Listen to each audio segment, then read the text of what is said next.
आज पाकिस्तान से फिर से वही तस्वीरें आई जिन्हें देखकर आपका खून खौल जाएगा।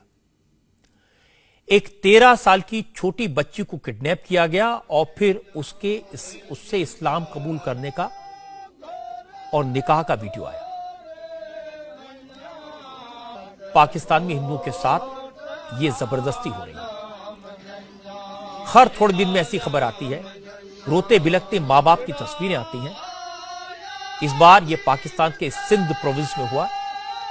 सिंध के काश्मीर जिले में 13 साल की कविता बाई नाम की हिंदू लड़की को उसके घर से किडनैप किया गया। मां बाप रोते रहे, बिलखते रहे, लेकिन उनकी चीखें सुनने वाला कोई नहीं था।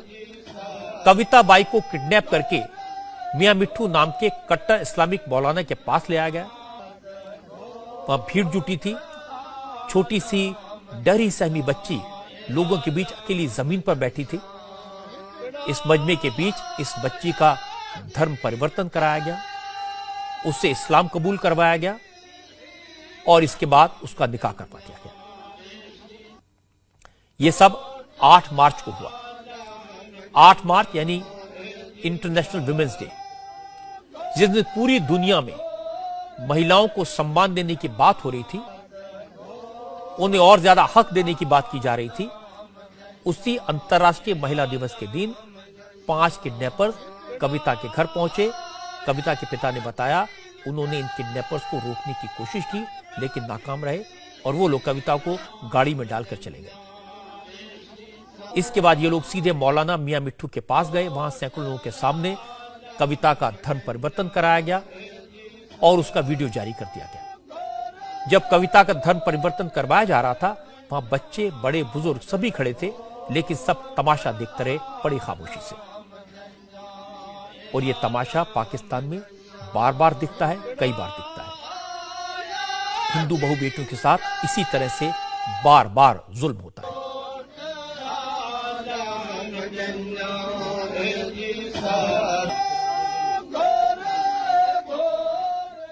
कविता को किडनैप करने, उसका धर्म परिवर्तन करके जबरन निकाह करवाने के खिलाफ कुछ हिंदुओं ने इकट्ठे होकर विरोध प्रदर्शन तो किया, लेकिन पाकिस्तान में हिंदुओं की संख्या इतनी कम हो गई है कि वहां उनकी आवाज हुक्मरानों के कामों तक पहुंच नहीं पाती।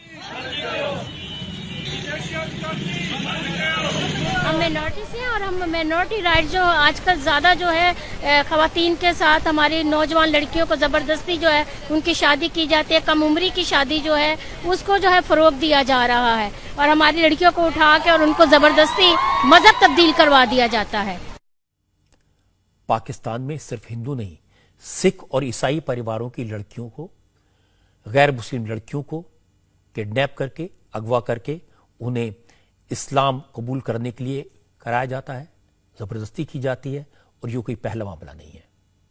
हैरानी की बात है कि जब भी सिंध में इस तरह के जबरन निकाह करवाने के मामले सामने आते हैं तो मौलाना मियां मिट्ठू का नाम जरूर आता है। वो ऐसा काम करने के लिए कुख्यात हैं और बार बार टीवी पर आकर दावा करते हैं कि वो जो कर रहे हैं वो इस्लाम की खिदमत है।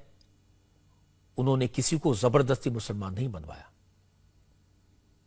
आगे हमारे साबित तो करें कि एक आदमी को हमने जबरदस्ती मुसलमान किया, अगर नहीं किया तो फिर ये रोला पाकिस्तान, मुझे कोई फर्क नहीं पड़ता, मुझे कोई फर्क नहीं। जितना वो कहें कि मैं तो खुश होता हूं, क्यों इस्लाम की है ना, मेरे मतलब के बदनामी अगर है तो इस्लाम की वजह से है ना।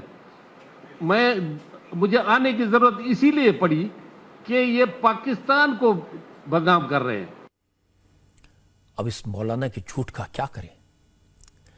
ऐसी बात नहीं कि पाकिस्तान में सभी लोग इस तरह की गलत हरकतों को सपोर्ट करते हैं। कई लोग ऐसे हैं वहां पर जो माइनॉरिटीज पर हो रहे जुल्म के खिलाफ आवाज उठाते हैं और ये लोग साफ साफ कहते हैं कि चूंकि हिंदुओं के वोट इतने नहीं हैं जो चुनाव में हार जीत का फैसला कर सके, इसीलिए सरकार में बैठे लोग हिंदू पर हो रहे जुल्म पर ध्यान नहीं देते। The religious leaders are objecting to the age. मजहबी संगठन उम्र में बदलाव की मांग का विरोध करते हैं। वो कहते हैं कि कानून में कोई उम्र तय नहीं हो और शख्स किसी भी उम्र में धर्म परिवर्तन कर सके। इन मजहबी संगठनों का कोई भी नुमाइंदा संसद में नहीं है।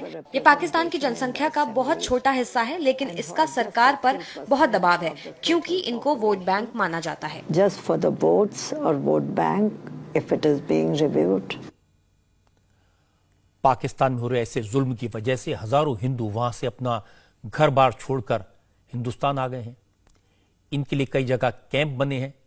हालांकि अभी भी इनके लिए काफी कुछ की जाने की जरूरत है, लेकिन ये कम से कम इस बात से खुश हैं कि हिंदुस्तान में वो सुरक्षित हैं, सिक्योर हैं, अपने धर्म का पालन कर सकते हैं, उनकी बहु बेटियों को खतरा नहीं है, कोई उन्हें किडनैप करके नहीं ले जा सकता। आज कविता के धर्म परिवर्तन और जबरन निकाह के मामले के बाद इंडिया टीवी के संवाददाता भास्कर मिश्रा पाकिस्तान से आए हिंदू शरणार्थियों के कैंप में गए। उनका कहना था कि ऐसे जुल्म की वजह से ही वो पाकिस्तान छोड़ने को मजबूर हुए। पाकिस्तान में कट्टरपंथी लोग तो परेशान करते ही हैं, पुलिस भी जरा भी साथ नहीं देती। ये एक केस नहीं है जो बता सके हम, ऐसे हर रोज हर दिन होते रहते हैं केस। मगर हिंदू वहाँ गरीब है, गरीब का सताया हुआ आदमी उसको तो अगवा कर सकते हैं, तो हिंदू कुछ नहीं कर पाएगा। कानूनी कोई मदद नहीं है। वहाँ की आवाम बहुत तकड़ी है, आवाम से भी तकड़ी है। क्यों तकड़ी है कि उनके पास पैसा है, दौलत है, खा रहे हैं, पी रहे हैं, मौज उड़ा रहे हैं, तो गरीब को तंग करने में उसको दिक्कत ही नहीं पड़ेगी। इसी साल के आंकड़े आप उठा के देख लो, सिंध प्रांत के अंदर है, ये जो पाकिस्तान के अंदर है, 1000 लड़कियों का धर्म परिवर्तन हुआ है। इसी वजह से हम आए हैं, क्योंकि हमारे पे अत्याचार होता है, जबरन धर्म परिवर्तन और कट्टरपंथी लोग जो पाकिस्तान में हैं, आतंकवादी हैं, इस तरीके की घटना करते रहते हैं।